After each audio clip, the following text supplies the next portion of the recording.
Title: Layla's Lessons Across Borders. Vocabulary Focus: Education and Learning. Layla Khan had always been curious about how people learn. Growing up in Lahore, Pakistan, she was fascinated by the differences in the way her classmates approached schoolwork.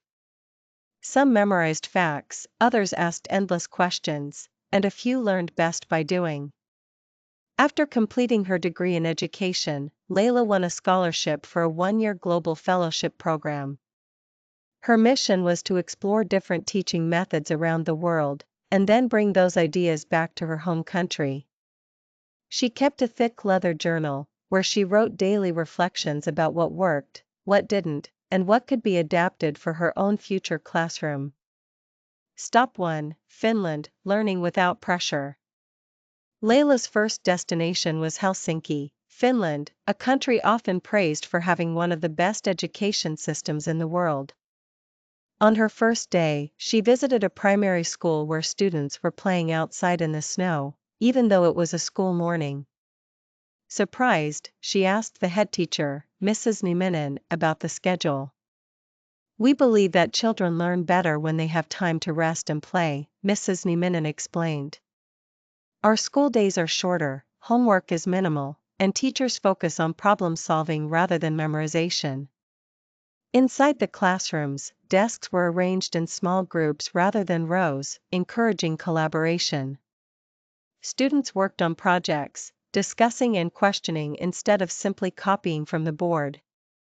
That night, Layla wrote in her journal, "Perhaps education is less about pressure, and more about creating the right environment for curiosity."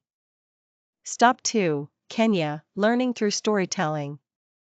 Next, Layla flew to Nairobi, Kenya. She volunteered at a rural community school where electricity was unreliable, but the learning atmosphere was vibrant. Here, the main teaching tool was storytelling. Under a giant acacia tree, teachers told folktales to explain moral lessons, science concepts, and even mathematics. One afternoon, a teacher named James narrated a story about a clever hare to teach fractions. The hare divided a harvest among friends, each getting 1/2, 1/4, or 1/8 of the crops.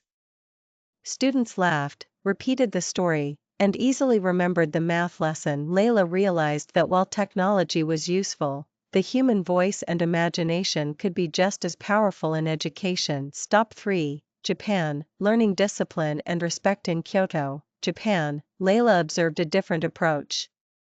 Here, education was not only about academic skills but also about building character. Students cleaned their classrooms and school hallways themselves, a practice called suji. This daily routine taught responsibility, teamwork, and respect for shared spaces. Layla joined a calligraphy lesson, where the teacher, Mrs. Tanaka, corrected her brush strokes patiently. "Learning is not just about speed," Mrs. Tanaka said. "It's about patience, focus, and pride in doing something well." That evening, Layla noted, respect, discipline, and humility are as essential to learning as reading and writing. Stop 4: Brazil, Learning Through Creativity. In São Paulo, Brazil, Layla visited a public school known for its arts program. Students learned through music, painting, and theater. In one classroom, she saw a group performing a short play about environmental protection, mixing Portuguese and English dialogue. The arts were not treated as extra subjects but as core to the learning process.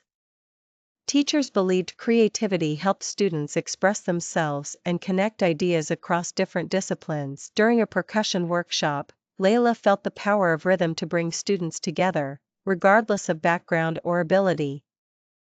Stop 5: Canada, Learning to Learn. Layla's final stop was Vancouver, Canada, where she attended workshops on learning to learn.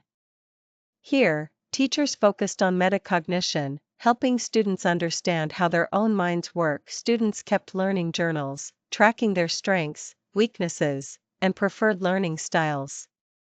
They were encouraged to set personal goals and reflect on their progress. Layla found this approach empowering. "If students know how they learn best," one teacher said, "they can succeed anywhere, even outside the classroom." The return home after 12 months, Layla returned to Pakistan with her journal full of ideas.